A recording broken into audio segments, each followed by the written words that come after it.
Di dunia sepak bola, istilah wonderkid itu kayak ramalan cuaca, sering bikin kita berharap cerah, tapi nggak jarang ujung-ujungnya hujan deras. Setiap tahun ada ratusan bocah muda yang disebut bakal jadi bintang dunia, tapi kenyataannya banyak yang karirnya justru kayak petasan nyasar meriah di awal, lalu meledak ke arah yang nggak jelas. Nah, ini dia 10 nama yang pernah bikin kita percaya mereka bakal jadi legenda, tapi sekarang cuma tinggal kisah sedih di kotak memori. Yang pertama ada Freddy Adu, The American Pharaoh yang hilang arah. Kalau kalian pecinta bola tahun 2000-an, nama Freddy Adu pasti terdengar kayak dongeng.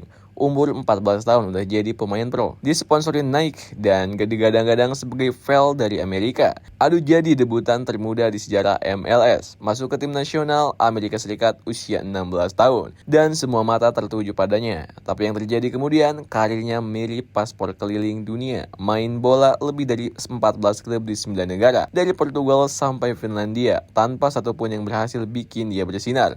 Adu terlalu cepat jadi bintang, dan dunia terlalu cepat menuntut dia jadi legenda. Yang kedua ada Bojan Kric, si pewaris Messi yang terlalu rapuh. Bojan adalah bocah emas La Masia, debut di tim utama Barcelona sebelum usia 18 tahun, mencetak rekor termuda dan punya gaya main yang mirip Messi, cepat, lincah, teknikal.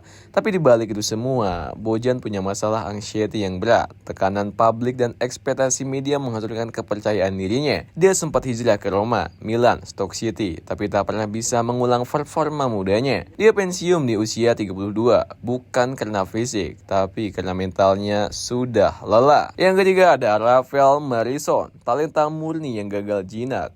Sir Alex Ferguson pernah bilang, Rafael adalah pemain muda paling berbakat yang pernah saya lihat. Bahkan pemain sekelas Rio Ferdinand dan Rooney mengakui Morrison lebih jago dari Pogba waktu muda.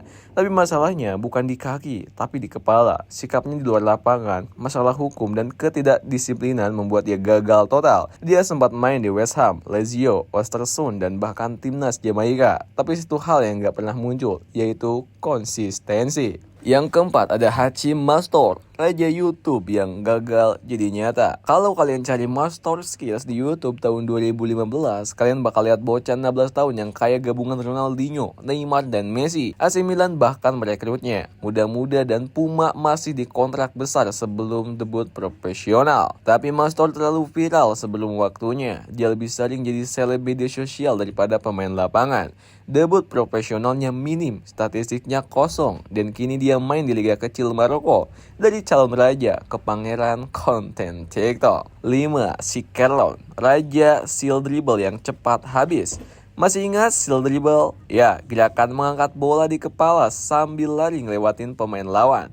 Itu adalah tanda tangan Kerlon, pemain muda Brazil yang viral sebelum viral itu tren. Tapi karena gaya mainnya sering makin lawan bikin kesal, dia sering dihajar di lapangan. Cedera demi cedera menghancurkan karirnya. Inter Milan sempat coba selamatkan, tapi gagal. Hingga akhirnya Kerlon tenggelam tanpa sempat benar-benar bersinar. Yang keenam, ada Alexandro Pato, si bebek yang kehilangan arah. Waktu remaja, Pato adalah striker impian semua klub. Cepat, tajam, dan finishingnya bikin kagum. Bersama AC Milan, dia sempat bikin duet maut bareng kakak. Tapi cedera hamstring dan keputusan pindah ke liga yang salah bikin karirnya menukik. Pato sempat coba bangkit di Chelsea, Villarreal, sampai China. Tapi yang tersisa hanya bayang-bayang masa lalu. Bakat sebesar Pato, tapi tak pernah benar-benar maksimal. Sangat disayangkan sekali. Dan yang ketujuh ada Giovanni Dos Santos. Teknik wah, karir yang gak jelas. Lulusan La Masia lainnya yang sempat disebut sebagai pemain paling teknikal setelah Ronaldinho. Debut di Barcelona, lalu diboyong Tottenham sampai jadi bintang muda Meksiko. Tapi Dos Santos sering berpindah-pindah tanpa arah. Karirnya lebih banyak di MLS dan Liga MX dengan level yang jauh dari ekspektasi awal. Dia masih main, tapi dunia udah lupa siapa dia dahulu. Yang kedelapan ada Adnan Januzaj, harapan Belgia yang terlalu dini diangkat. Waktu Januzaj disebut di Manchester United, fans langsung teriak, "The next gig." Soalnya golnya ke gawang Sunderland bikin heboh dan dia bahkan sempat ditawari gabung timnas Inggris, Belgia, Albania, sampai Kosovo. Tapi setelah itu, Januzias gak pernah berkembang, dipinjamkan ke Dortmund, Sunderland, Sociedad, tapi permainannya biasa-biasa aja. Kini dia jadi squad player di klub mediocre, dulu dilulukan, sekarang dilupakan. 9 ada Gael Kakuta, si wonderkid Chelsea yang tak pernah dapat waktu. Kakuta sempat bikin Chelsea rela dapat hukuman transfer karena merekrutnya secara ilegal dari Lens. Talenta dribblingnya dianggap sebagai the next Eden Hazard, tapi Kakuta lebih sering dipinjamkan ketimbang dimainkan. Total 6 tahun di Chelsea, tapi hanya 6 kali main. Setelah itu dia jadi pemain no-benden. Fulham, Sheffield, Amiens, Rayo Vallecano, semua dilalui, tapi tak ada yang istimewa. Dan yang terakhir ada Denilson, sang pemain Arsenal yang lupa berkembang. Gelandang muda Brazil yang sempat jadi andalan Wenger di Arsenal era 2008